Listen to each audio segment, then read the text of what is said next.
করে তারপরে দশম স্কন্ধে প্রবেশ করতে হয়। কারণ ভগবানের যে লীলাবিলাস সেখানে পড়ে যেতে হবে, আগে বানিয়ে নিতে হবে, দেরি করে নিতে হবে, তারপরে সেই কৃষ্ণ লীলায় প্রবেশ করতে হবে। আর চৈতন্য চরিতামৃত গ্রন্থটা হচ্ছে আমার মহাপ্রভুর চৈতন্য মানে চরিতের অমৃত। আমার মহাপ্রভুর যে চরিত্রটা সেটার অমৃতটাই হচ্ছে চৈতন্য চরিতামৃত। তাই চৈতন্য চরিতামৃত শাস্ত্রকে বলা হয় রস রস রসশাস্ত্র। তাহলে আগে জ্ঞান, পরে ভক্তি, পরে রস। মানে উল্টা পাল্টা না, কিন্তু আগে রস খাবেন না।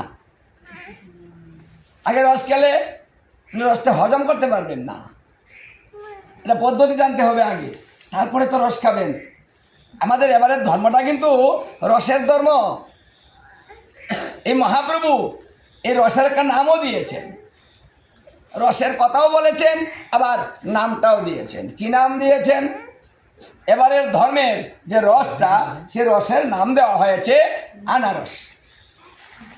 এখন যদি ভাবেন যে আমাদের টাঙ্গাইল জেলায় তো আনারসের অভাব নেই, তাই না? মধ্যপুরের মধ্যে তো অনেক আনারস, তাহলে আমরা তো বিশাল বড়, হ্যাঁ, কারণ আমাদের এখানে সব আনারসের ধর্ম। কিন্তু এই পার্থিব জগতের যে আনারস, সেই রসের কথা এখানে বলাই হয়নি। কি বলা হয়েছে? সেই গোলক বৃন্দাবন থেকে, রাধারানীর বান্ডে থেকে যে রসটা আনা হয়েছে বিদায়, রসের নাম হয়েছে আনা, মানে আনা হয়েছে, তাই আনারস। জগৎকে করবে বস, তার নাম আনারস। জগৎকে বস যদি না করতো, তাহলে যে আপনাদের এখানে কীর্তন হয়, নামযজ্ঞ হয়, ওর মধ্যে যদি রস না থাকবে, তাহলে মানুষ কেন এইভাবে বসে থাকে? কিসের আশায় গো? হ্যাঁ, রস না থাকলে কেউ থাকে? ভালো না লাগলে কেউ থাকে? থাকে না। তাহলে এটা এমনই রস, জগৎকে করে বস, এক রস পান করিলে সর্ববেদী হয় না। এই জন্য নাম দিলেন আনারস। যত পারো পান করো, যে পান করে নামের সুধা, তার লাগে না ভব ক্ষুধা। আমাদের এই ক্ষুধা পর্যন্ত নিবৃত্ত হয়ে যায় এই রসে। এই জন্য গীতা, ভাগবত, চৈতন্য চরিতামৃত আপনি তিনের মধ্যে থাকুন, কারণ কলিযুগ তো অধিক গ্রন্থ পড়ার সময় আমাদের হাতে নেই, শর্টকাট সময়। এই জন্য 60 লক্ষ শ্লোক, এই 60 লক্ষ শ্লোককে মন্থন করে মাত্র 18,000 শ্লোক সমন্বিত 335টি অধ্যায়, দ্বাদশ স্কন্ধে শ্রীমদ্ ভাগবত। মানে শুধু সার তত্ত্বটা, আমরা তো সারটা বের করতে পারবো না, তাই তিনি নিজে মন্থন করেছেন। উদ্ধবকে কথা দিয়েছেন, হে উদ্ধব, কলিজীবকে উদ্ধার করার জন্য আমি ভাগবত রূপে আবার যাব, আর এই ভাগবত যে আশ্রয় গ্রহণ করিবে, কলির সমস্ত বিপদ থেকে সে মুক্তি লাভ করিবে। ভাগবত যে গৃহে প্রতিদিন অর্চন হবে, সেই গৃহে প্রতিদিন আমি স্বয়ং থেকে সবাইকে কৃপা করিব। প্রতিদিন ভাগবতে 2টা তুলসী পত্র দিয়ে যদি করে আমায় পূজন, তাহলে তার ঋণ শোধ করিতে করব আমি চিন্তন।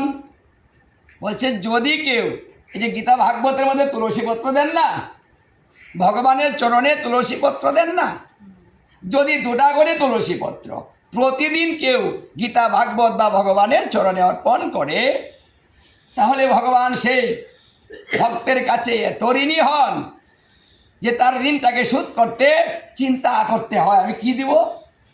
অজয় 2টা তুলসী দিল, তাহলে দেখুন কি সুযোগ পেয়েছি আমরা।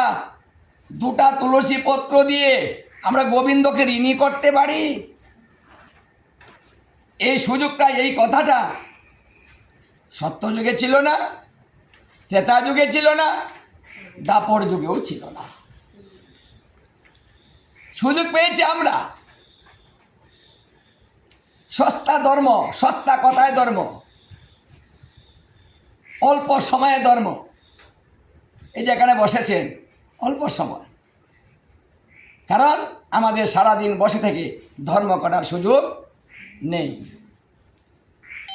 অন্নগত প্রাণ, অন্যের অন্বেষণ করতে হয়, আর এই অন্বেষণ করতে গেলে আমাদের শ্রম দিতে হয়। সারাদিন তার অন্বেষণ করতে হয়, মানে কিভাবে করা যায়, সংসারে কিভাবে আর একটু কিছু করা যায়, আজকে বাজার আনতে হবে, ওটা করতে হবে, তাহলে কিছু রোজগার করতে হবে, তাহলে আমাদের হাতে সময় নেই। এই কথাটা বৃহৎ নারদীয় পুরাণের 38 অধ্যায়ে লিপিবদ্ধ আছে যে কলিকালে মানুষের আচার আচরণ, চলাফেরা, কথাবার্তা, স্বভাব চরিত্র কেমন হবে, ওদের মনের অবস্থাটা কেমন হবে। সেই বৃহৎ নারদীয় পুরাণে বলছে মানুষের মন অতি চঞ্চল হবে, কামাদি কিঙ্কর বুদ্ধি সম্পন্ন হবে। আমাদের মনে এখন চঞ্চল, এক জায়গায় বসে থাকলে ভালো লাগে না, উঠতে মন চায়, চাইতে মন চায়, কিছু দেখতে মন চায়,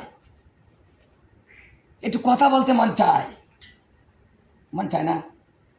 এই যে এখানে বসেছেন, একটু সময় বসার পরেই মন চাবে একটু উঠি, বাড়ি থেকে যাই। হ্যাঁ, মানে এক জায়গায় থাকতেই চায় না।